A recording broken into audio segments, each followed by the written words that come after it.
Bonsoir, bienvenue à l'Atelier Librairie, le livre voyageur animé par Fabienne Roch et moi-même, Bruno Lalonde.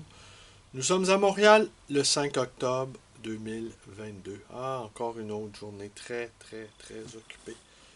Ça s'entend, la voix est raillée un peu. Il y a quelque chose que je ne vous ai pas raconté. C'est une histoire de libraire, mais une histoire de libraire qui aurait pu très, très mal tourner. J'en ai pas fait mention non plus sur mes diverses plateformes. Je sais pas trop, peut-être le choc. Mais des fois, les choses sont très, très, très étonnantes.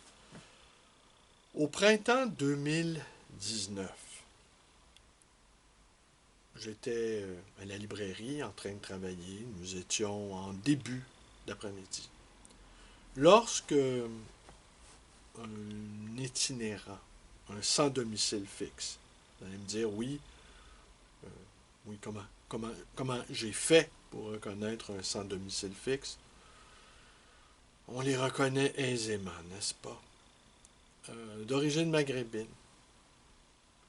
entre dans la librairie en trombe et me dit, il y a le feu à l'arrière de votre immeuble. Et qui prend au sérieux les SDF? Généralement, on ne les prend pas au sérieux. On ne les prend jamais au sérieux. Pourtant, j'aurais envie de dire que ce sont des grands maîtres de vie. Et cette peur d'être mis au banc de la société, c'est une peur qui nous tenaille tous.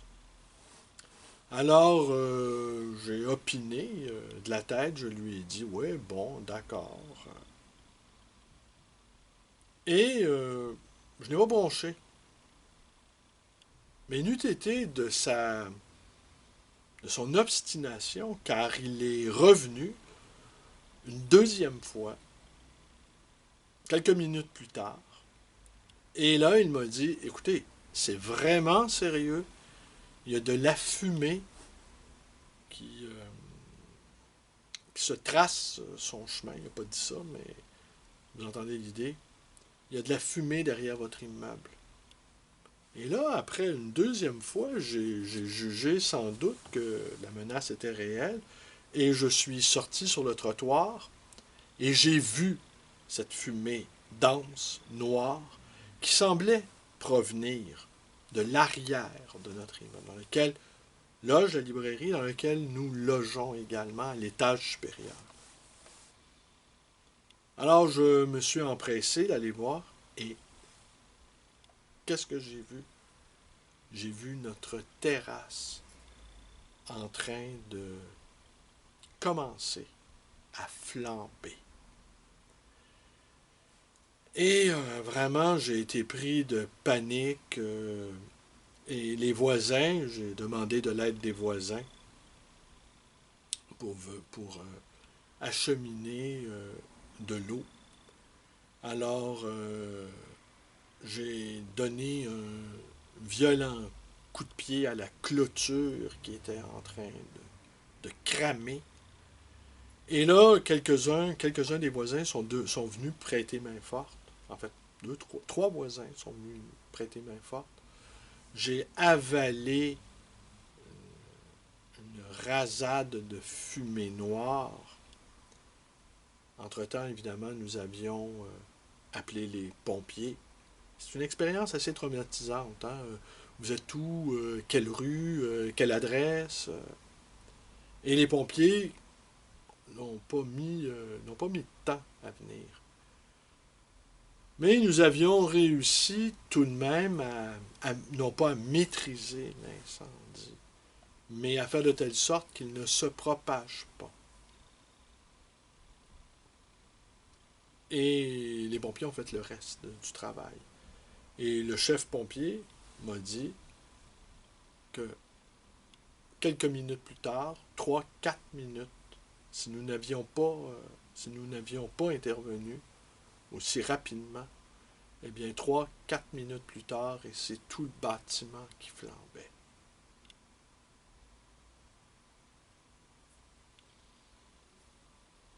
Ça a été une expérience assez traumatisante.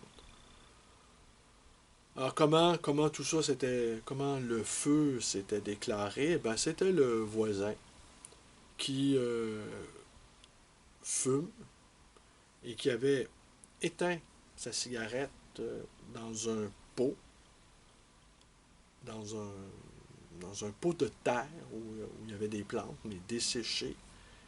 Et les racines se sont embrasées. C'est ce que les pompiers appellent un incendie de terrasse. Et c'est assez fréquent.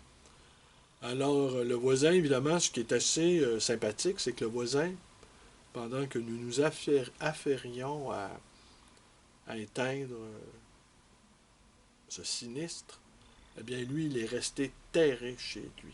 N'a pas prêté main forte et ne s'est évidemment pas excusé.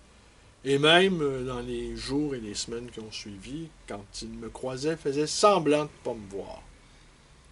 Ça, c'est des gens... on a envie d'aller à la guerre avec des gens comme ça. On a envie de se décarcasser pour ce genre de personnage. Fabienne, elle reste plutôt affable avec lui. Elle le salue. Moi, j'aurais envie de vous dire que je l'ignore. Et en fait, voilà. Je l'ignore ostensiblement. Quelques semaines plus tard, nous étions en train de faire des courses sur la Plaza Saint-Hubert. Lorsque j'ai croisé cet homme qui m'avait prévenu. Et il était très content que je le reconnaisse. Je lui ai demandé son prénom.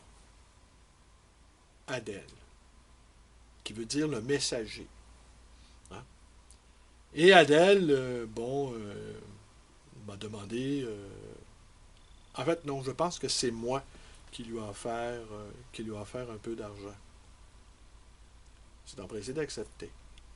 Je l'ai remercié, j'ai échangé quelques mots avec lui. Il me disait qu'il avait été un footballeur professionnel en Tunisie.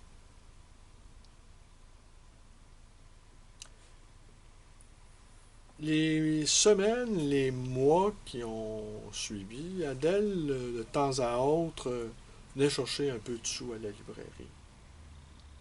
Et à chaque fois, je m'exécutais. Aujourd'hui, il est venu me rendre visite pour me dire qu'il retournait chez lui en Tunisie, chez sa vieille mère. Je l'ai encouragé à le faire parce que les fois où j'ai eu à le voir dans la librairie, eh bien, son état à la fois physique et psychologique, j'ai présumé qu'il faisait peut-être usage de drogue,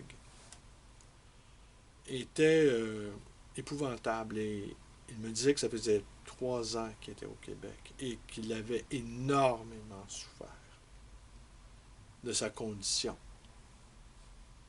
Alors, qu'est-ce qui a pu motiver un homme... Ah oui, il me disait également qu'il était illégal ici, qu'il était venu comme touriste et qu'il s'était évanoui dans la nature. Et que demain, ou après-demain, ou dans les jours qui vont suivre, il retournera chez lui. Alors, des vies humaines comme ça, vous voyez, ça a été... il m'a demandé de lui donner mon adresse. Je lui ai donné ma carte. Et il m'a dit que j'étais bienvenu. Nous étions les bienvenus en Tunisie. Nous n'aurions rien à payer, qu'il nous logerait et qu'il nous nourrirait.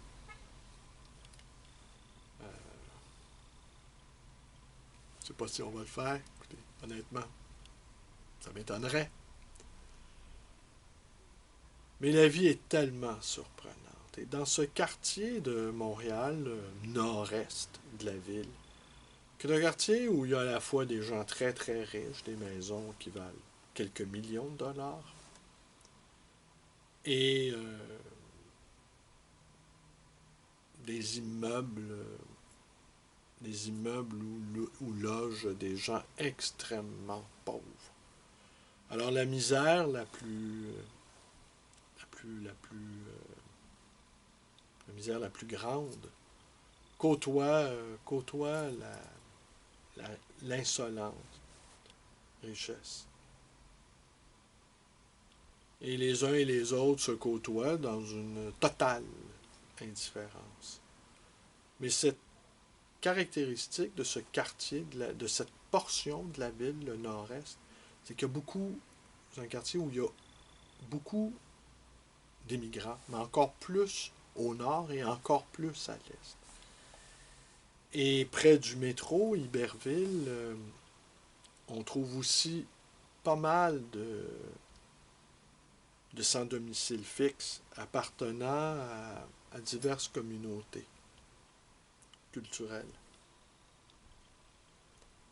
La misère de ces immigrants qui n'ont pas su se faire une place au soleil froid du Québec.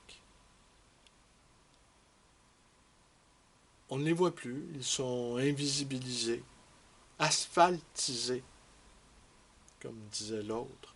On les confond avec les craques du ciment, on les confond avec les murs aveugles des, des bâtiments.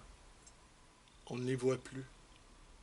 Ils sont parmi nous, mais ils n'existent plus. Et à chaque fois, ça me frappe quand je les vois attroupés. Et, et je songe à quel... je songe à comment on a pu quitter, partir son pays et se retrouver ici dans une indigence assez terrifiante. Parce qu'ici, la misère n'est pas rieuse. Il n'y a pas le soleil, il n'y a pas l'océan, il n'y a pas la beauté. C'est le froid, c'est une certaine dureté des relations humaines. C'est l'Amérique. Hein? Et c'est moins grave au Québec que dans le reste des États-Unis. Les marches ou crèves ici. Je vous avais déjà parlé aussi de celui que j'appelais le Bukowski des Antilles, ce qui me faisait bien rire. Et lui avait fait de bonnes études en Haïti. Et il s'est retrouvé ici. Il a immigré peut-être à la mi-vingtaine. Et il était devenu un joueur compulsif. Et chaque fois qu'il avait un peu d'argent, il le dépensait au casino. Et il me racontait que au casino, après 3 heures du matin, il y a une navette. Un autobus qui ramène les gens au centre-ville de Montréal.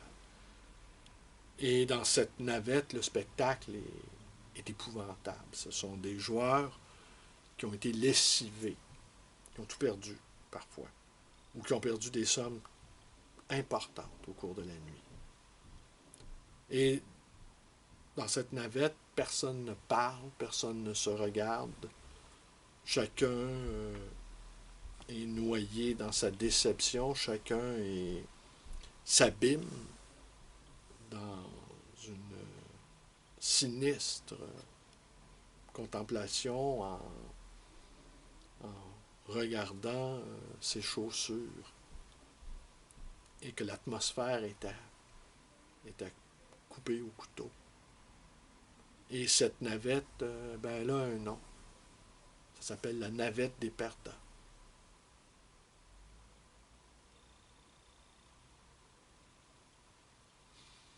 Alors voilà, grâce à ce messager, nous avons pu échapper au pire. Ce messager du nom d'Adèle a fait de telle sorte qu'on peut continuer à vivre, qu'on peut continuer à gagner notre vie, on peut continuer à faire des lancements, à écrire, à lire de la poésie, à vivre notre amour, Fabienne et moi. un itinérant passait par là et d'une certaine manière a sauvé notre vie. Ce matin, je, nous nous sommes serrés la main et furtivement, j'ai regardé ses chaussures et ses orteils dépassaient de ses semelles.